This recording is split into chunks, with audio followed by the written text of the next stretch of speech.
Hey everyone, welcome to another deep dive. We're going to be looking at some news analysis that we have today. Absolutely. A lot going on out A there. lot going on in the world. Uh,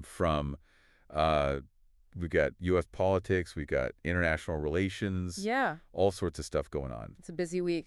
And we've got three sort of main topics that we're going to be hitting today. Yes. And one of those is the Ukraine situation and how the new Trump administration is handling that. Right. We've got the hostage situation with Hamas. That's right. And then we've got some U.S. political shapeups that are going on, Yes. including the Postmaster General stepping down Right. and Trump's controversial stance on birthright citizenship.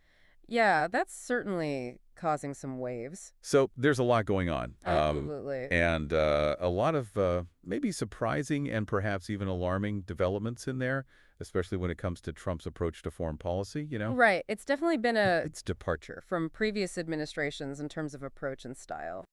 It's a different approach, and I think, they use the word transactional Yes, very much so. in some of the analysis that we have about how he's handling Ukraine. Absolutely. And a good example of that is his initial offer of aid to Ukraine came with a pretty significant string attached Oh, access to their rare earth metals. interesting. So it's a very clear quid pro quo. Yeah, and is that effective in today's I mean, geopolitical landscape, or you is know, that something that, that's the big question, isn't it? And I think it really reveals a lot about Trump's priorities and his sort of worldview. right? He's repeatedly made claims, for example, that Zelensky started the war and is unpopular, which are demonstrably false. Wow, And then you have Defense Secretary Hegseth right? making statements about Ukraine's borders Yeah, and NATO membership that echo Russian talking points. yeah. That's those quotes that we have about maybe they just have to accept the loss of territory, and.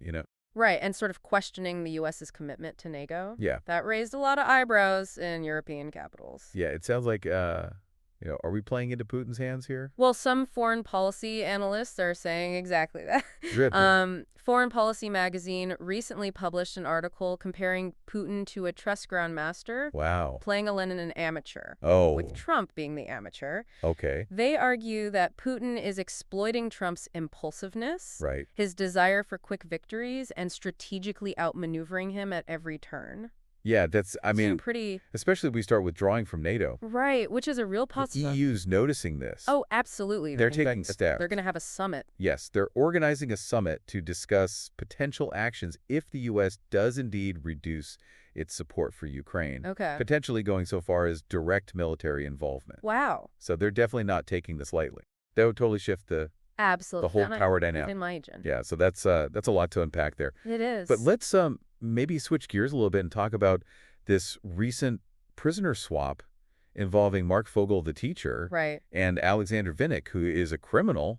This has sparked quite a bit of controversy, Yeah. especially given Trump's previous criticism of Biden's prisoner swap for Brittany Griner. It seems like maybe a little bit of a double standard It does appear at. going on there. But Yeah. beyond just that political, sort of the Right. political optics of it, what are some of the strategic implications? Well, for one, this swap sets a dangerous precedent. Okay. It basically tells Russia that they can detain American citizens and use them as bargaining chips to secure the release of their own criminals, Right. potentially encouraging them to engage in hostage diplomacy in the future. And not only that, but it could also provide Russia with compromat, Absolutely. That's a real concern. which is basically compromising information. Yes, information that can be used for blackmail or leverage. Right, that they can use to Exactly. blackmail or to To exert influence exert in influence. an advantage. Yeah. So I mean that's It's a risky game they're playing. it's risky business. Yeah, very much so. So I mean it's almost like Putin's playing this, long game here, Right. He's thinking several steps ahead. and we're more focused on Well, Trump is more reactive. gratification right now. Exactly. Short-term It's gains a rather than... long-term strategy. Speaking of complex situations, let's switch over and talk about the hostage situation with Hamas in the Middle East. Right. Another area where information is limited. It is a... But there are some developments Yeah. worth noting. Okay. Hamas has recently resumed hostage exchanges, That's great. and there are reports that more hostages and bodies are scheduled to be released soon. That's encouraging. So at least a glimmer of hope. Yeah, but is this a genuine desire for peace, or is there something else? It's tough to say for sure. Yeah, It's probably a combination of factors. There may be diplomatic efforts behind the scenes, right. maybe some influence from Trump's tough talk. Yeah, But we also have to remember that Hamas has a history of using hostage releases as a way to gain concessions yeah, or international recognition. that's true. So we can be cautiously optimistic, Right, but the situation remains volatile right. and unpredictable. Unpredictable. We'll have to see how it plays out. So fragile peace at this point. Very much so. All right, and then, back here in the U.S., we've got this major shakeup with Postmaster General Louis DeJoy stepping down. What's going on with that? Well, his tenure has been marked by controversy, Yeah. accusations of slowing down mail delivery, Right. concerns about his ties to the Trump administration. Yeah, it's and the process for selecting the new Postmaster General is a little bit strange. It is rather unusual. It's done by this USPS Board of Governors. Yes. And there's no input from Congress or from the co-presidents. Right, which has raised concerns about political influence. So are we going to see, is Trump going to try to get like a loyalist in there? That's certainly a possibility. Yeah. Given his track record, it wouldn't be surprising. And speaking of, getting loyalists in and talking. Well, and this whole idea of controlling the narrative Yeah. brings us to the right-wing media machine. Right. And how they're really shaping the political landscape. Yeah. This is something that's been in the headlines a lot recently. It has. Thanks in part to Fox News personality Jesse Waters. Yeah, that guy. He's been openly boasting about the right-wing media's information warfare tactics. It's almost like he's bragging about He is so proud of it. manipulating public opinion and spreading disinformation. Well, he gave this interview where he described the right-wing media machine as a well-oiled propaganda operation. Really? Churning out stories and narratives with incredible speed and reach. Yeah, it's like... And he basically said that Democrats have no chance of competing because they're stuck in the past with their tiny press conferences and their nuanced argument. Like he thinks that facts on logic are no match for emotion and outrage. That's his argument. But, I mean, it's hard to argue with him that it's effective, Right. They've mastered the art of crafting simple, emotionally charged narratives what they're doing. that resonate with their base. They know. And they have this vast network. Yeah, they've got everything. Of cable news to talk radio, social media, everywhere to amplify those narratives. Yeah, and so it's a very effective machine. It's hard to compete with. It is, but there are some cracks emerging. Oh, really? In their armor. Okay. Cable TV viewership is declining. Oh, interesting. And even Fox News' audience is aging. So you're saying that, like, the future of political media. Right. It's not going to be these monolithic top-down media empires. Right. The rise of independent blogs, podcasts, social media platforms is creating a more fragmented and decentralized media landscape. And is that good or bad, or? It's a double-edged sword, I think. Yeah. On the one hand, it could lead to a more diverse range of voices and perspectives. Okay. But on the other hand, it makes it harder to discern fact from fiction. That's true. And easier for people to find themselves in echo chambers. Yeah, so, I mean, are we entering, like, a whole new era I think with information warfare? Yeah, it's a different kind of battleground. Yeah. It's not tanks and troops. It's information and narratives. Right. And that requires a different set of skills. Yeah. Critical thinking, media literacy. Skepticism. Yeah. We can't just accept everything we see and hear at face value. So how does that play into this story about the Washington Post and their decision Well, this is a perfect example to reject an anti-Trump ad? Of how attempts to control the narrative can backfire. Right. The Post rejected this ad from Common Cause, which criticized Trump's record on the environment. Right. They claimed concerns about accuracy and fairness, but they had no problem running a pro-Trump ad from a fossil fuel industry group. Wow, that's... So it's a pretty blatant double standard. It is. And it raises questions about their editorial judgment Yeah. and their willingness to stand up to powerful interests. So what happened? Well, their attempt to suppress the ad backfired spectacularly. How so? Because of something called the Streisand effect. The Streisand effect. Okay, which is basically when attempts to suppress information actually give it more attention. Oh, so it's like, so they tried to... By rejecting the ad, keep it quiet. They made it a much bigger story. Wow. Than it would have been utterly. Interesting. So it's like they accidentally gave it more publicity. They amplified the very message they were trying to silence. Wow. Okay, that's... It's a classic example interesting of how things can backfire in the age of social media. Yeah, and how where information spreads like wildfire. You can't really control the... Right, you can't put the genie back in the bottle. Right, exactly. It's out there. Okay, well, we've got one more story. All right. And this one I think is... It's an interesting one. Really gonna... It's a head-scratcher. Gonna make you scratch your head a little bit. Yeah, for sure. So Donald Trump, who's never been known for, embracing progressive ideas. Not exactly. Or really having like a nuanced understanding of history. Not his strong suit. Has suddenly found an appreciation for wrong things. A very specific aspect of Black history.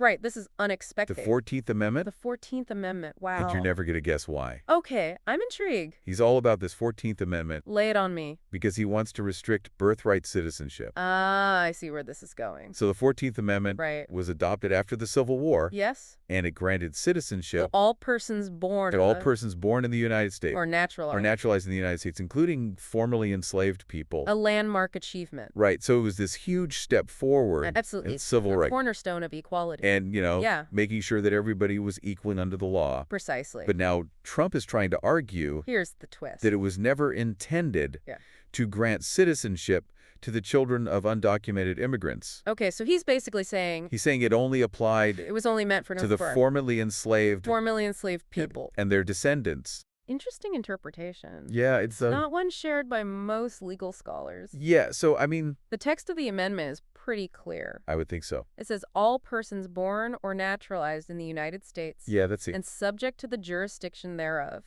Are citizens of the United States and of the state wherein they reside. Yeah, that doesn't seem... No mention of ancestry or lineage. It's pretty unambiguous. Wiggle room there. It is, but that hasn't stopped Trump before. So, I mean... He's already issued an executive order attempting to restrict birthright citizenship. And what happened with that? Well, it's been blocked by the courts. Oh, okay. So the legal battle is ongoing. So we don't know what's going to happen with that. It's hard to predict. Yeah, but it seems like... But the stakes are high. Yeah. This could have far-reaching consequences. So this is another, example of Trump trying to sort of... He's trying to reshape things and twist them. The legal and social landscape. To fit his agenda. To fit his worldview. Yeah. And it's a reminder that these rights that we often take for granted are not set in stone. They're not guaranteed. They have to be constantly defended. Right. So it's like history's not over. Exactly. History is an ongoing process. Right. It's constantly being debated, reinterpreted. And we have to be critical thinkers. Absolutely. We can't just passively accept what we're told. That are presented to us. The truth, We have to question. Right. We have to dig deeper. To question assumptions. Exactly. Yeah. Seek out diverse perspectives. So before we wrap up today, I want to talk about one more story. And it might seem a little lighter compared to, geopolitical chess matches and constitutional debates. Yeah. But I think it's really revealing about where we are in America right now. Oh, right. So remember how we were talking about Jesse Waters? Yes, the Fox News personality. And him bragging about the right-wing media machine. Right, and how they're running circles around everyone else. Yeah, and, weaponizing outrage, simplifying narratives. And it made me think, is there like something fundamentally different? That's a great question. About how I think there is. The right and the left approach. At a fundamental level. Communication. Yeah, their approaches to persuasion. Like, why haven't we seen like a successful left-wing Fox News? Right. Why hasn't that happened? Why is it that? Well, I think it gets to the heart of their ideologies. Okay. The right-wing media ecosystem thrives on emotional appeals, clear-cut narratives, a sense of shared grievance. Yeah. It plays on our fears, our biases, our desire for simple solutions to complex problems. Right. And that's very effective for a certain segment of the population. So are you saying that the left? The left tends to be more nuanced, more complex. With their arguments. More data-driven. Yeah. And that doesn't always translate well in a media environment that's driven by sound bites. Right. And, and emotional appeals. Outrage. Exactly. So it's a mismatch in a way. So the right-wing media is just preaching to the choir. In many ways, yes. Yeah. They're reinforcing existing beliefs and prejudices. And the left is trying to And when the left tries to replicate that model, it often falls flat. Right. Because they're trying to appeal to a different audience. Right. It's like they're speaking a different language. In a sense, they are. Yeah. So it's almost like It's like trying to sell gourmet coffee to someone who only drinks instant. Right. The tastes are just too different. So we're living in these two separate realities. In many ways, yes. Each with its own set of facts, values. There it's like, we're not even and that's a real problem. On the same page anymore. It is, because it leads to polarization, division. Right, and it's hard to... It makes it hard to have a conversation. Meaningful conversations across those divides. You're not even agree on basic. When you can't even agree on a shared reality. Yeah. It's tough to find common ground. So what's the answer? Well, I think it comes back to critical thinking, media literacy. Right, we have to be aware of the... We have to be aware of the biases, the agendas that shape the information we consume. Right, and be able to evaluate sources and identify accept things. Logical fallacies and at face value. The difference between fact and opinion. Right, we have to be active participants in the information ecosystem. Right, and not just passive consumers. Not just passively absorbing whatever comes our way. Right. We have to question things. Question, analyze, evaluate. Yeah, and engaging. Engage in civil discourse. In, even when it's difficult. Healthy debate. Absolutely. Yeah. Okay, well, I think that's a good place to stop for today. Sounds good. We've talked about a lot. We've covered a lot of ground. Yeah. From Ukraine to Hamas, to the U.S. Postal Service. Ukraine to Hamas to... the birthright, citizenship. Right-wing media. It's been a whirlwind. Yeah. But hopefully an enlightening one. It's been a lot, but I hope you found it informative. Absolutely. And engaging. And maybe even a little bit. And maybe even a little... thought-provoking. Yeah, that's the goal. So thanks for joining us, and we'll see you next time. Until then, stay curious. It's a lot to process, for sure. It is. It's a lot to process. But, speaking of complex situations, let's switch gears. Okay. And talk about the hostage situation with Hamas. All right. So the hostage situation, this is another one where... Right. This is another area... we don't have a lot of information. Where information is limited. Yeah, but what do we know? Well, we do know that Hamas has recently resumed hostage exchanges. Okay. And there are reports that more hostages and bodies are scheduled to be released soon. So that's good news. It is a positive development. But what's causing this? Well, that's the million-dollar question, isn't it? Yeah, is this, are they genuinely... It's tough to say, for sure. Wanting peace, or is there something else? It could be a combination of factors. Okay. Perhaps there are diplomatic efforts going on behind the scenes. Okay. Maybe some influence from Trump's tough talk. Right. But we also have to remember that Hamas has a history of using hostage releases as a way to gain concessions or international recognition. Right, so we can't get too excited. Exactly. Cautious optimism is probably the best approach. Cautious optimism. I'll have to wait to see. All right, and then back here in the U.S., we've got... speaking of unpredictable situations... Postmaster General Louis DeJoy stepping down. Yes, that was quite a surprise. So what's the deal with that? Well, DeJoy's tenure has been nothing if not controversial. Right. Accusations of slowing down mail delivery. Right. Concerns about his ties to the Trump administration. Yeah, and then the process for selecting a new Postmaster General. Right. It's a bit of an odd one. It's very strange. It's done by the USPS Board of Governors. Yeah, and there's no input from Congress or the co-presidents. Right, which has raised concerns about potential political influence. So, are we going to see... Well, the big question is, another loyalist. Will Trump trying to push for a loyalist in that position to take DeJoy's place? Yeah, so, we'll have to wait and see how that plays out. We will indeed. Okay, well, speaking of loyalists and controlling the narrative... Right, speaking of which... let's talk about the right-wing media machine. This has been a hot topic lately. Yeah. And for good reason. Yeah, what's going on there? Well, Fox News personality Jesse Waters... oh, yeah. ...has been very vocal about the right-wing media's tactics. What's he saying? He's basically bragging about their information warfare capabilities. So he's saying they're... he's saying they're winning. Winning. And that Democrats have no chance. Wow. Because they're playing by a different set of rules. Okay, so what rules? He described the right-wing media machine as a well-oiled propaganda operation. Really? Churning out stories and narratives with incredible speed and reach. Okay. He said Democrats are stuck in the past. So are they stuck in the past? With their tiny press conferences and their nuanced arguments. So he thinks... he thinks facts and logic... that facts and logic are useless. Are no match for emotion and outrage. Yeah. And he may have a point. Well, it is a factor. They've mastered the art. Yeah, they're very good at of crafting simple, emotionally charged narratives. Yeah. That resonate with their audience. And they've got... and they have this vast network of outlets. Right, they've got everything. They amplify those narratives. Yeah, they've got cable news, they've got talk radio, they've got... social media, websites. Yeah. It's a powerful machine. It's everywhere. It is, but there are some cracks emerging. Oh, really? So it's not all... it's not invincible. Cable TV viewership is declining. Okay. Even Fox Music's audience is aging. So what does that mean? Well, it suggests that the future of political media right. might not be these monolithic, top-down media empires. So what is it going to be? Well, we're seeing the rise of independent blogs, podcasts, social media platforms. Right. It's becoming more fragmented and decentralized. And is that good? It's hard to say. Okay. It could lead to a more diverse range of voices. Right. But it also makes it harder to discern fact from fiction. That's true. And easier for people to find themselves in echo chambers. Yeah, so it's almost like we're entering a new era of information warfare. Where the battleground is the digital realm. Yeah, it's not tanks and troops anymore. Exactly. It's information and narratives. And so we need a new set of skills? We do. Critical thinking, media literacy. Skepticism. Absolutely. We have to be savvy consumers of information. Yeah, so how does that play into this story about the Washington Post? Well, this is a case in point. And their decision to reject this. They tried to control the narrative. Anti-Trump ad. And it backfired spectacularly. Okay, so what happened? They rejected an ad from Common Cause, which criticized Trump's environmental record. They cited concerns about accuracy and fairness. But they had no problem running a pro-Trump ad from a fossil fuel industry group. Really? So it's a clear double standard. It is. And it raises questions about their editorial judgment. Right. And their willingness to challenge powerful interests. So what was the outcome?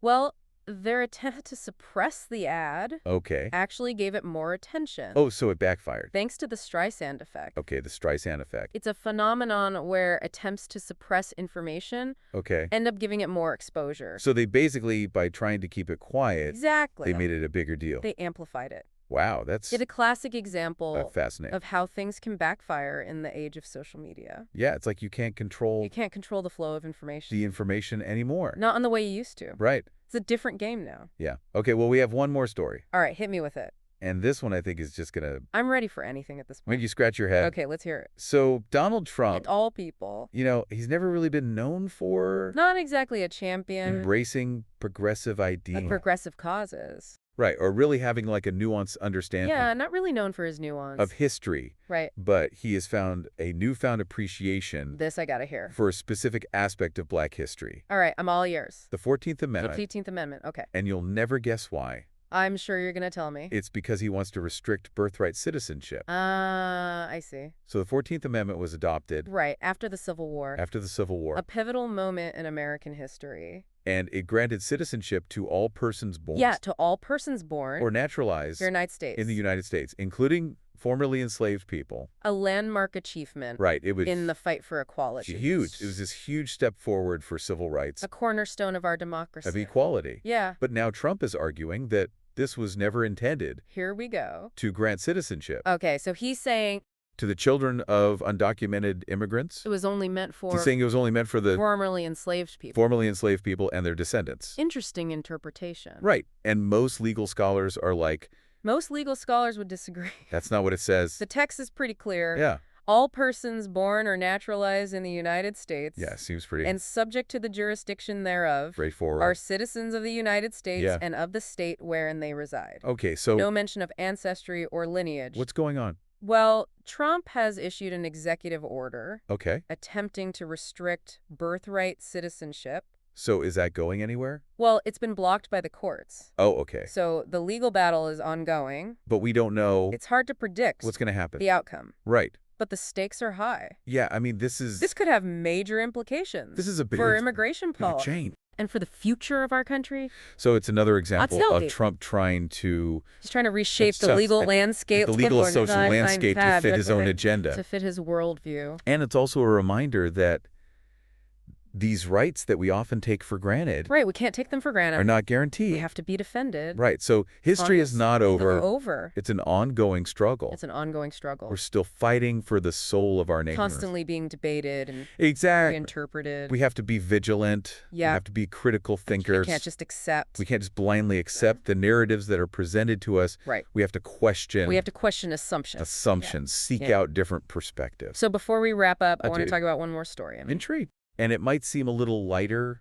compared to, you know, geopolitical chess matches and constitutional debates. Bring it on. But I think it's really revealing about the state of things in America right now. All right, lay it on me. Remember how we were talking about Jesse Water? Yes, the Fox News pundit. Bragging about the right-wing media machine. Right, the masker of outrage. And how they're just like running circles around everybody else. He was quite proud of that. And it got me thinking, Is there something That's an interesting question. fundamentally different I think there is. about how the right and the left Their approaches are fundamentally different. approach communication and persuasion? Yeah. Like, why haven't we seen a successful left-wing Fox News? Right, that's the million-dollar question. Yeah. Why hasn't the left been able to replicate that success? Yeah, why hasn't that happened? Well, I think it comes down to their underlying ideologies. Okay. The right-wing media ecosystem thrives on emotional appeals. Okay. Clear-cut narratives. Right. A sense of grievance and outrage. Yeah. It plays on people's fears and biases. Right. Their desire for simple solutions to complex problems. Right. And that resonates with a certain segment of the population. So are you saying the left is just... The left is more nuanced, more complex, more data-driven. Okay, so that... And that doesn't always play well. Not as good. In a media environment that's driven by... The sound bites and the... Sound bites and emotional appeals. Outrage and the... Yeah. It's a different game. So the right-wing media is basically just... They're preaching to the choir. Preaching to the choir. They're reinforcing existing beliefs and prejudices. And the left is trying to... I don't know. And when the left tries to replicate that model, it often falls flat. Right. Because they're trying to reach a different audience. Yeah, they're trying to appeal to people who aren't... And a different style. Interesting. It's like trying to sell a gourmet coffee to someone who only drinks instant trains. Right. The tastes are just too different. So we're living in these two separate realities. We are, in many ways. They can't even worlds and talk to each other. With different sets of facts, values, narratives. And so that's a problem. How do we fix that?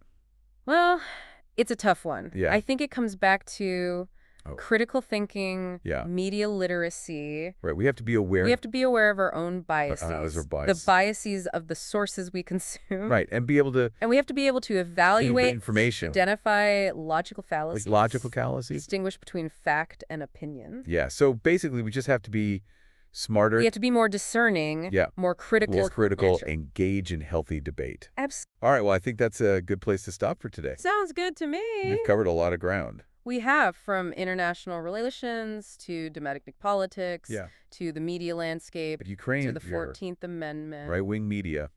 It's been a whirlwind. Yeah. But hopefully an informative one. It's been a lot. I hope you guys found it informative. Yeah, me too. And engaging. And maybe even a little bit thought-provoking. Thought-provoking. So thanks for joining us. We'll see you next time. Until then, stay curious. It's a lot to think about, isn't it? It is. It really is. You know, and it kind of goes back to that. Remember we were talking about Jesse Waters and him bragging about the right-wing media machine? Right, and how they've figured out the formula for success. And it got me thinking, like, is there something... It's a good question. ...fundamentally different about how the... I think there is. Right and the left approach communication? Yeah, their styles are very different. And persuasion? Absolutely. I mean, why haven't we seen, like, a successful left-wing Fox News? Right, it's a question a lot of people have asked. Like, what is it?